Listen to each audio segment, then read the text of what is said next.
Hello, my name is Ash, a counselor in training. This is my Relatable study podcast for individuals who need help studying for their NCE, CPCE, and other related counseling exams.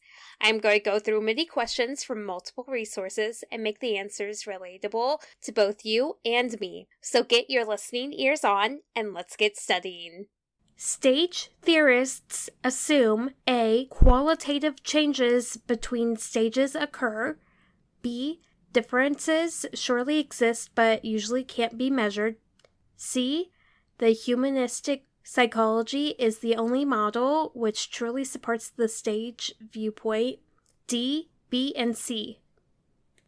The answer is A. Stage theorists assume qualitative changes between stages occur. They often emphasize discontinuous development and assume that the developmental changes are often distinct stages that are qualitatively different from each other and have universal sequences. Take a tree, for example. It grows at various states, from a seed to a sprout to a small tree to a big tree. It's a gradual process over time, and you can see the development in a progression of discontinuous stages. You can also apply this to humans as well, from babies to toddlers to children to tweens to teens to young adults to middle age, so on and so forth. You can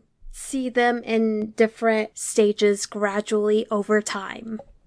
A malpractice claim can be lodged against a counselor when A. The counselor was negligent, B. The client suffered physical or psychological injury, C. A professional relationship was established, D. All of the above.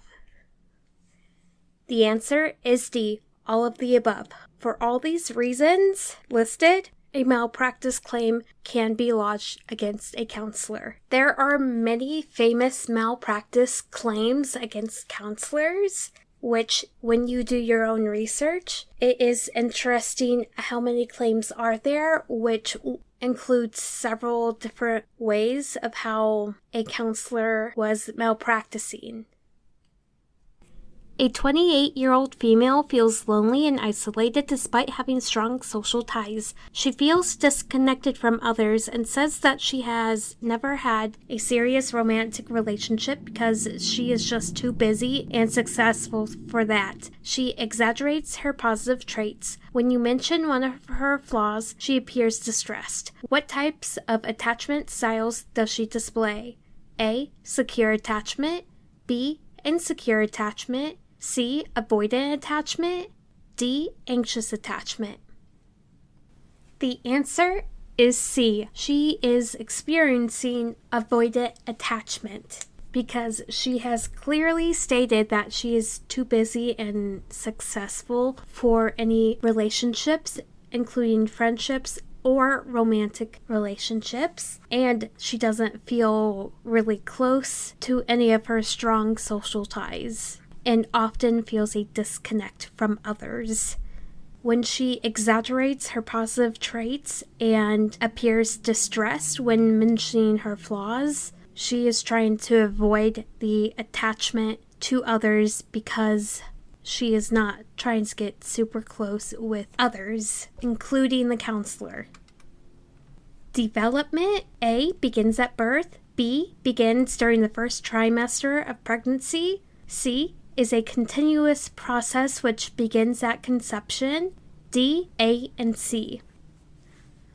My first initial guess would be it begins at birth, but that is incorrect. The answer is C. Development is a continuous process which begins at conception. When a woman gets pregnant, she is able to track her pregnancy within the first 2 to 4 weeks of her pregnancy, where the infant starts from the egg and develops into a fetus, so on and so forth until the fetus becomes a baby, and then birth happens, and then you get to see this infant develop over time. So development is a continuous process which begins at conception.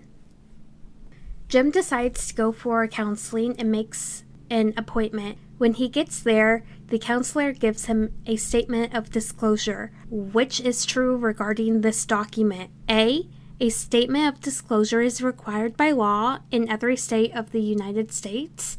B, the statement of disclosure is never required by law but is highly recommended. C, a statement of disclosure may be required by law in some states and not others. D, a statement of disclosure should be given to a client after a course of therapy. The answer is C. A statement of disclosure may be required by law in some states and not in others. I would recommend looking into your state laws about statements of disclosure. With my schooling, a branch is in Kansas. I reside in Missouri, and the main campus is in Arizona. So by nature, I am aware of Missouri, Kansas, and Arizona laws regarding statements of disclosure to understand how it may apply in each state. But the one I would need to focus on would be Missouri and their laws because I reside here. So go ahead and look up your state's law regarding statements of disclosure. It will benefit you in the future. And that is all 5 questions. Thank you for listening. Keep calm and study on.